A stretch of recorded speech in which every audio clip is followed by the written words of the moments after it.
जैसा कि आप सब जानते हैं कि दिल्ली में एजुकेशन के क्षेत्र में अरविंद केजरीवाल जी के नेतृत्व में बहुत शानदार काम हुआ है पिछले कुछ वर्षों में, और विशेषकर दिल्ली के सरकारी स्कूल देश के दुनिया के एजुकेशन सिस्टम में एक जगह बनाते जा रहे हैं।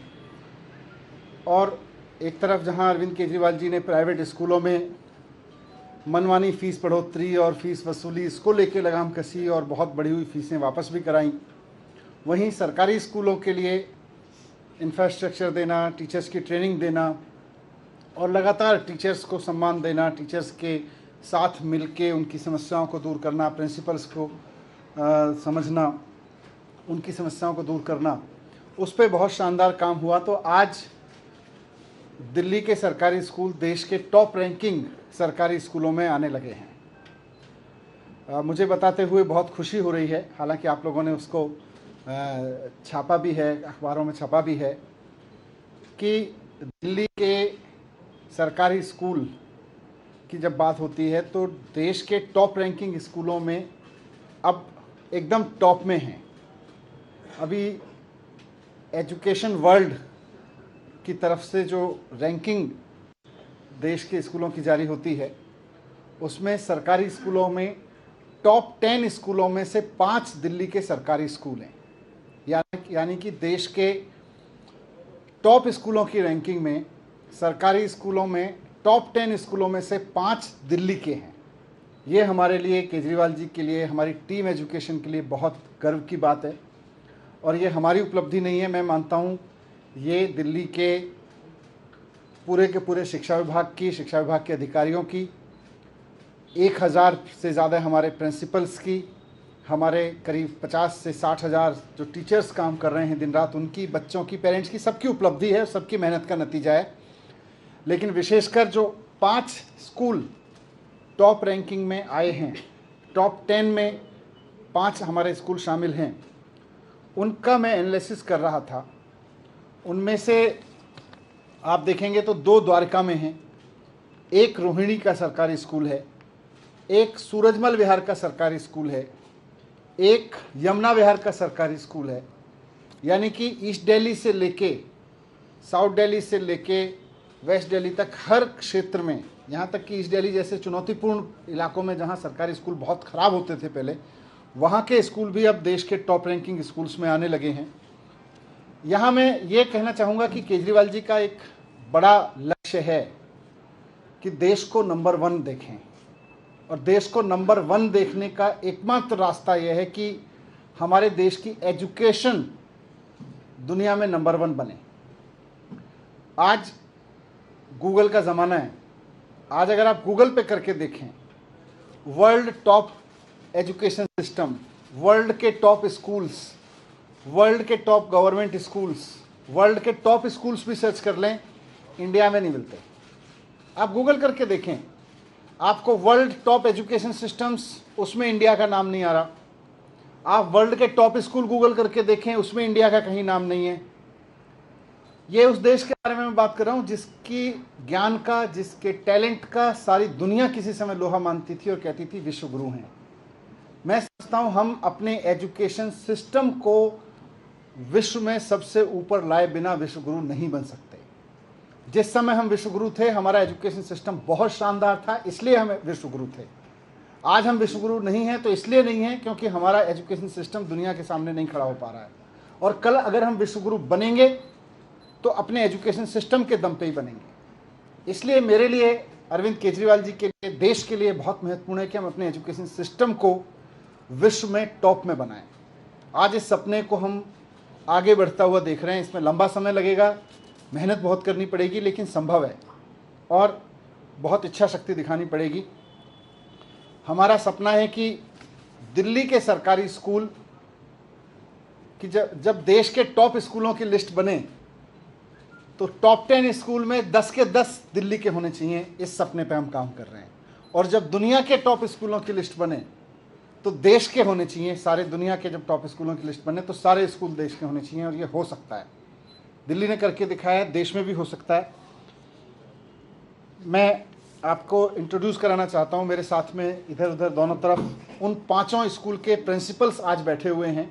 मैंने इनसे काफ़ी लंबी चर्चा की है और इनके साथ बैठ के आज अभी थोड़ी देर पहले हमारी काफ़ी लंबी मीटिंग हुई और हमने ये सपना देखा है कि सिर्फ 5 स्कूल नहीं, अब मैंने इनकी जिम्मेदारी बनाई है कि ये दिल्ली के 100 स्कूल को अपने जैसा बनाएंगे और दिल्ली के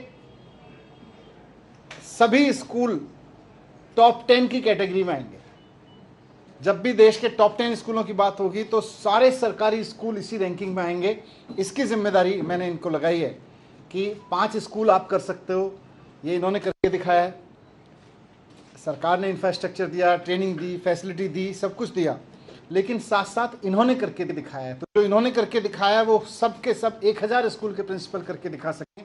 इसका पूरा एक ट्रेनिंग प्रोग्राम हमने बनाया है। हर एक स्कूल के लिए, प्रिंसिपल के लिए ट्रेनिंग प्रोग्राम बनाया आज हमने और सारे बड़े लेवल पे ट्रेनिंग देंगे ताकि इंडिया की रैंकिंग वर्ल्ड में बढ़ने लगे और दिल्ली की रैंकिंग इंडिया में और ज़्यादा बढ़ने लगे। मैं आपको थोड़ा सा परिचय करा देता हूँ, फिर इनसे रिक्वेस्ट करूँगा कि 2-2 मिनट अपनी बात रखें कि कैसे इन्होंने काम किया और कैसे देश का टॉप स्कूल बनाया। इसमें सबसे पहले HR शर्मा जी हैं, जिनका द्वारका सेक्टर 5 में स्कूल है। इनका स्कूल टॉप 10 में नंबर 9 पर आया है। इसके बाद द्वारका सेक्टर 10, पहला इनका सेक्टर 5 था शर्मा जी का, सेक्टर 10 द्वारका में डॉक्टर अतुल कुमार जी हैं। इनका स्कूल नंबर 1 है देश भर में और सिर्फ इस साल नंबर 1 नहीं है, 4 साल से इनका स्कूल नंबर 1 चल रहा है। यहाँ मैं ये भी बताना चाहता हूँ कि 2015 से पहले दिल्ली के स्कूल की रैंकिंग में कहीं जगह नहीं थी। 2015-16 में पहला स्कूल आपका आया, 2016-17 में पहला स्कूल आपका आया टॉप 10 में और धीरे धीरे अब हमारे 5 स्कूल टॉप 10 की रैंकिंग में हैं। तो अतुल जी हैं, यमुना विहार के प्रधानाचार्य जी हैं हरीश कुमार जी, इनका स्कूल नंबर 2 पर आया है टॉप 10 की रैंकिंग में। सेक्टर 11 रोहिणी के विपिन जी हैं, साथ में इनका स्कूल नंबर 9 पर है। और सूरज विहार से राजपाल जी हैं, इनका स्कूल टॉप 10 में नंबर 10 पर है।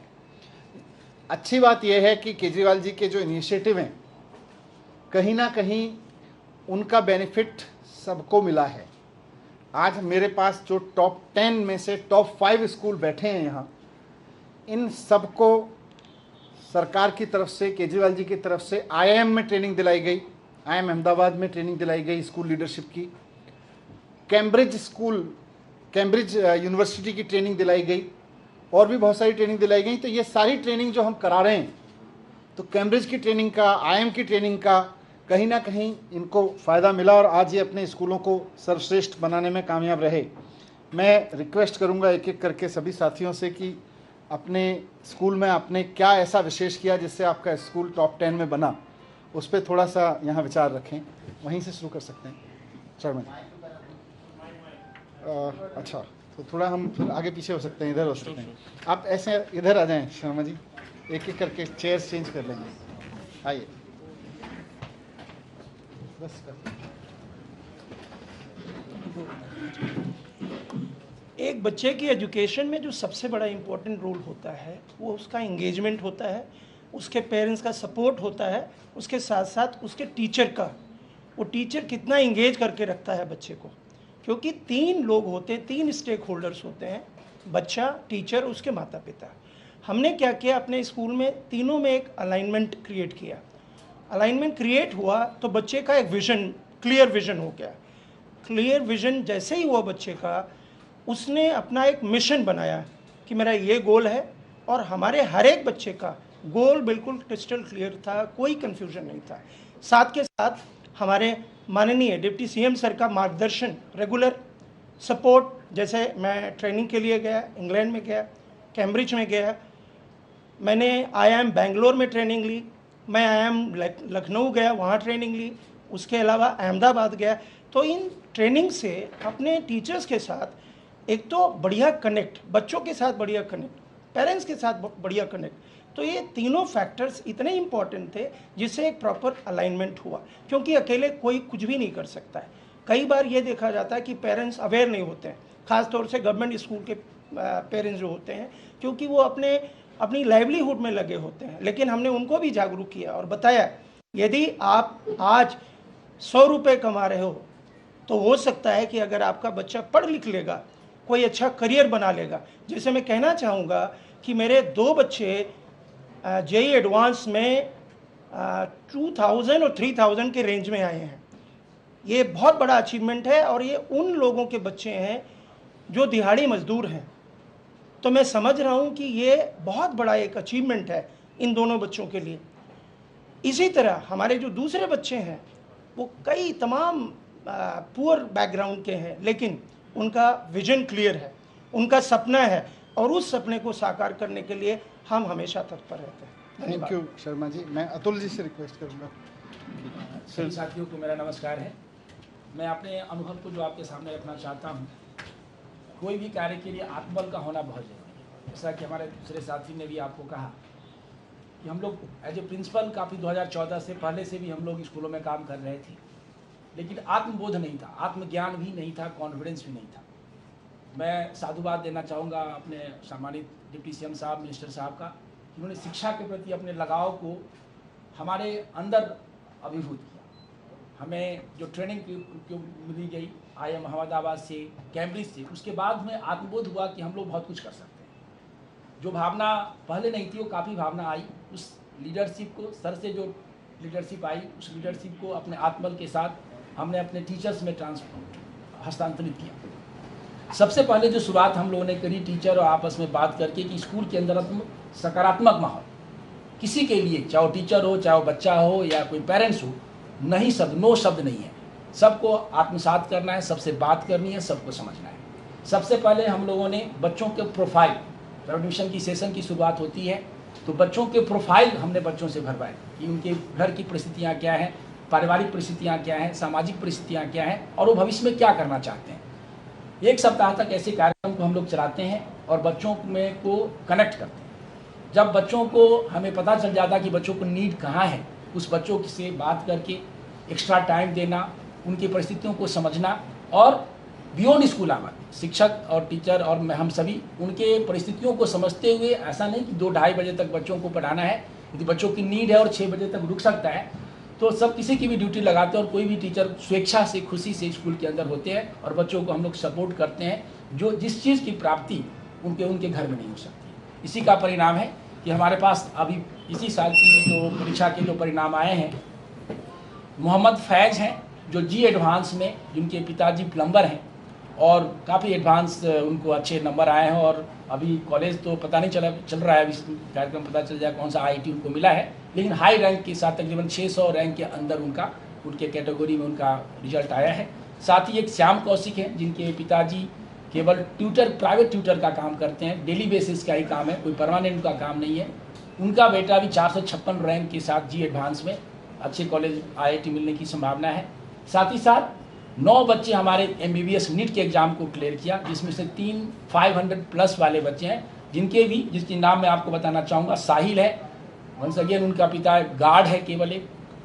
साथ ही साथ एक आपको राहुल शर्मा है, उनके पिताजी भी जो है वो क्लास 4 के ही हैं और वो बच्चा भी मेडिकल में कम्पीट किया है और अच्छे कॉलेज की संभावना है। साथ ही साथ आपको जानकर खुशी हुई कि इसी साल उस स्कूल से जो बहुत एक परंपरा से अच्छी व्यवस्था चल रही है, एक दूसरे की समझ है, पूजा झा हैं जो IAS सिविल सर्विस में 82 रैंक लाए हैं और जिनके पिताजी एक गुड़गांव के प्राइवेट फर्म में PN की जॉब में। तो ये बहुत ही रूपांतरण हुआ है और जो भी मैं आपको बोल रहा हूँ वो दिल से बोल रहा हूँ और इसको आप वेरीफाई कर सकते हैं, स्कूल में विजिट कर सकते हैं। बहुत बहुत धन्यवाद। Thank you. इनका सबसे बड़ा अच्छी चीज़ जो मैं अभी डिस्कस कर रहा था, मुझे ये लगी कि हर साल बच्चों को सेशन शुरू करने से पहले 1 हफ्ता पढ़ाते नहीं हैं। हर एक टीचर को इन्होंने अपनी टीम में कहा हुआ है कि पहले बच्चों से इंटरेक्ट करो, पढ़ा तो बाद में लेंगे। पूरे हफ्ते बच्चों को जानना, उनके परिवार को जानना, उनके स्तर को जानना, समझना, इन्होंने पूरा मिशन बना रखा है कि हम पढ़ाते नहीं हैं।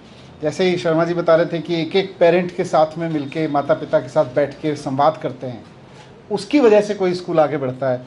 मैं विपिन भाई से कहूँगा। विपिन जी सर, मेरा सबसे ज़रूरी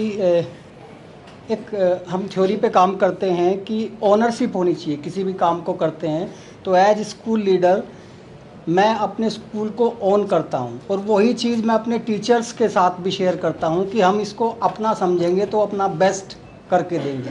तो हर एक जो भी स्टेक होल्डर स्कूल के अंदर है वो अपने जो ड्यूटी है असाइन, वो ड्यूटी को तो करता ही है, साथ ही साथ उसके अंदर एक ऐसी भावना हो गई है कि ये अगर हम इन बच्चों के लिए कुछ कर पाए तो ये हमारे लिए या हमारे परिवार के लिए भी अच्छा होगा, तो वो ज़्यादा डिवोशन के साथ काम करते हैं। तो उसका नतीजा ये है कि जैसे अगर जेईई मेंस की बात करें तो पिछले सालों में भी हमारे बच्चे बहुत सारी संख्या में जेईई मेन, एडवांस, नीट में होते हैं। तो हमारी भी एक बच्ची ने लास्ट ईयर 2021 में उसकी नीट में 11 रैंक आई थी और अभी वो एम्स में मेडिकल कर रही है, तमन्ना। तो मतलब ऐसे बहुत सारे बच्चे हैं। तो सबसे ज़रूरी चीज़ है कि टीचर्स का बच्चों के साथ कनेक्शन और उनको बच्चों को कंफर्टेबल फील कराना कि हाँ ये आपके शुभचिंतक हैं, और उनका पूरा स्कोप देना, चाहे वो स्कूल आवर्स के बाद हो चाहे स्कूल आवर्स से पहले हो। तो वो चीज़ें जो मतलब बच्चों को ये लगता है कि जो झिझक होती है वो सारे हमारी कोशिश रहती है कि उसको पूरा करें। तो उससे क्या हो रहा है कि बच्चे भी और टीचर्स भी अपना बेस्ट दे पा रहे हैं। Thank you. Harish ji. Thank you sir. मैं अपनी बात एक शब्द से शुरू करूंगा, एक्सेसिबल लीडरशिप। जब कोई सहज होकर पहुंच में होती है कोई चीज़, जैसे सर ने ये बात शुरुआत की, और कि कोई लीडर यानी कोई कितनी सहजता से किसी व्यक्ति तक अपनी बात रख सकता है, और उस चीज़ को यदि हम अपने इंस्टीट्यूशन में लेकर जाते हैं कि कोई भी अध्यापक हो चाहे कोई बच्चा हो। कई बार ये बात आई है कि पूरे सिस्टम में जो अध्यापक है वो पायलट है और बाकी सब लोग उसकी मदद करने वाले लोग हैं। तो एक लीडर का स्कूल लीडरशिप में जो रोल है वो पूरा कंड्यूसिव एनवायरनमेंट देना है, और हम उसे एक लेगेसी के तौर पर हम उसे कायम रख पा रहे हैं। जैसे हमारे और साथियों ने भी बताया, बहुत मेरा विद्यालय यमुना विहार में एक सरकारी स्कूल है और बहुत डिसएडवांटेज ग्रुप से बहुत बच्चे आते हैं हमारे यहाँ, और वहाँ एक परंपरा ये बनती जा रही है, और ये विश्वास है, बहुत दृढ़ विश्वास है उनका कि हाँ हमारा बच्चा सही हाथों में है, और हम एक बेटर कनेक्ट स्थापित कर पा रहे हैं और बहुत अच्छे तरीके से वहाँ पर इस शिक्षा के मॉडल को रख पा रहे हैं। Thank you. Thank you. अंत में Rajpal ji. Good afternoon everyone. मैं 2015 में प्रिंसिपल अपॉइंट हुआ था डायरेक्टरेट में, और हमेशा एक रिफ्लेक्शन होता है कि आप स्कूल में घुसते हैं तो जैसा आपको स्कूल नज़र आता है वो कहीं ना कहीं प्रिंसिपल का रिफ्लेक्शन होता है। मेरा जो अपना एक एम्पावरमेंट था जो मुझे उन डिफरेंट ट्रेनिंग्स में, उन एक्सपोजर्स में मिला जिनकी बात अभी सर कह रहे थे, उसने मुझे ट्रांसफॉर्म किया एक स्कूल लीडर में।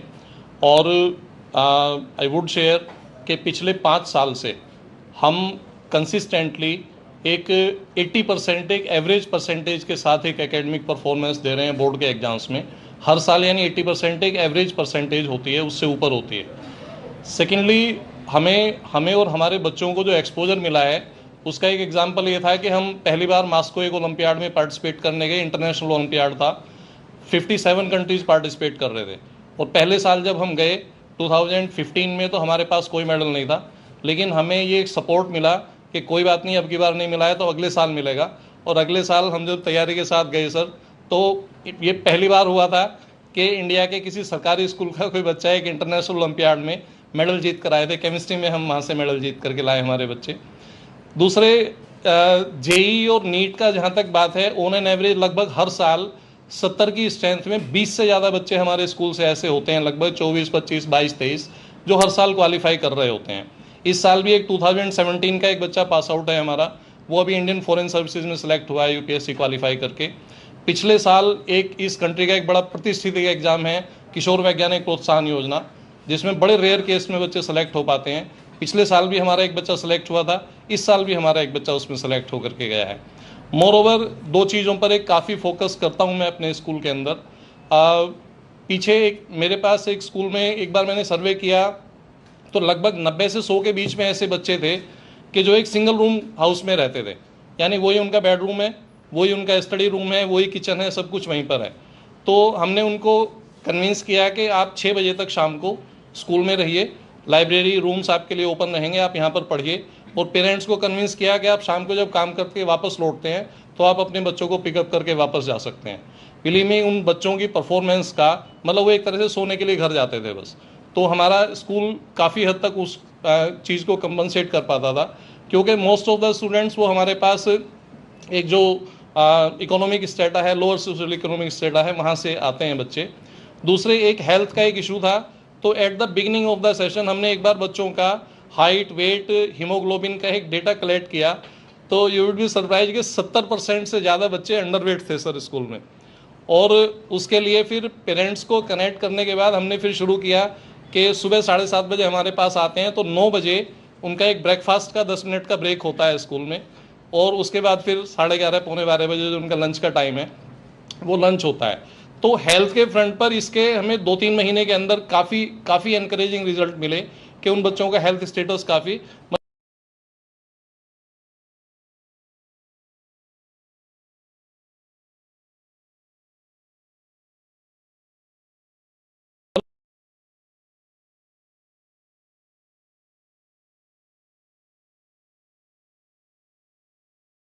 सिचुएशन में होते हैं डिफरेंट स्कूल्स के साथ, चाहे वो अक्रॉस द सेक्टर हो। अभी तो ये गवर्नमेंट स्कूल्स के रैंकिंग की बात है, हमारी रैंकिंग जब प्राइवेट स्कूलों के साथ भी compete होती है तो उसमें भी दिल्ली में गिने चुने से प्राइवेट स्कूल होते हैं जो हमारे साथ compete कर रहे होते हैं, अदरवाइज वो भी वे बिहाइंड होते हैं। मैं मतलब आपको सरप्राइज होगा इस बात को सुनकर के कि सेक्टर 10 का जो स्कूल है उसका पिछले साल जो क्वालिटी इंडेक्स था, आउट ऑफ 500 में से 450 एवरेज मार्क्स थे स्कूल के, 450.59 एवरेज था 500 में से सर हर एक बच्चे का, जो स्कोर वो बच्चा कर रहा था 12वीं के बोर्ड के एग्जाम में। तो we have a plenty of stories जहां बच्चे कॉन्फिडेंस के साथ चंद्रयान में, कुड यू बिलीव, चंद्रयान में जो बच्चा सर फ्यूल पे जो बच्चा काम कर रहा था वो हमारे स्कूल का प्रोडक्ट था। तो the way it is transforming the families, हमें ऐसा लगता है कि हम काफ़ी हद तक सक्सेसफुल हो रहे हैं, एंड वी बिलीव कि अगले साल यहाँ पर आपको एक बहुत लंबी लाइन हमारे जैसे लोगों की बैठे हुए मिलेगी। Thank you. कुल मिला के मेरा आज की इस प्रेस कॉन्फ्रेंस का मकसद यही है कि एक तो हम दिल्ली के स्कूलों को और टॉप पे ले जाएंगे, और इन अपने 5 साथियों की मदद से जिन्होंने देश के टॉप 5 स्कूल्स बना के दिखाए हैं, इनके ज़रिए, इनकी मदद से अब हम दिल्ली के स्कूलों को और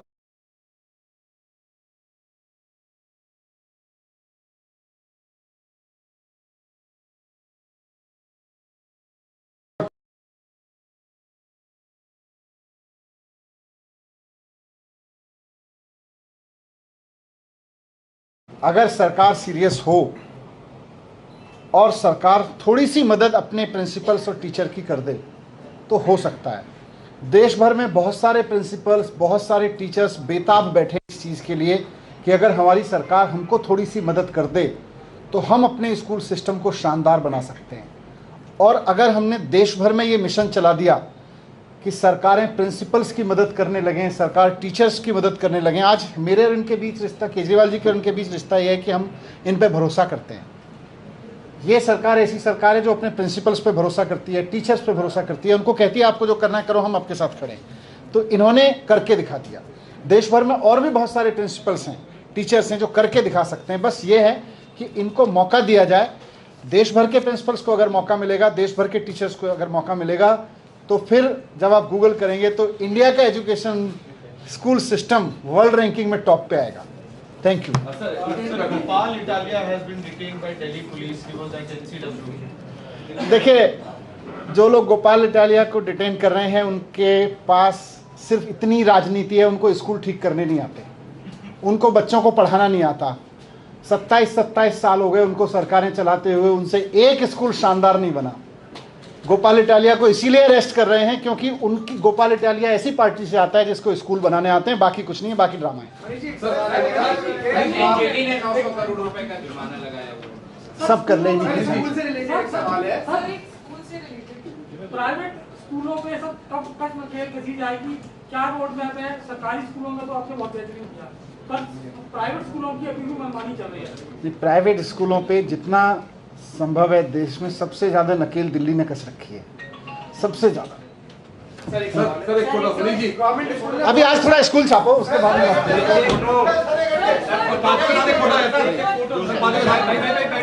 आइए थोड़ा स्कूल।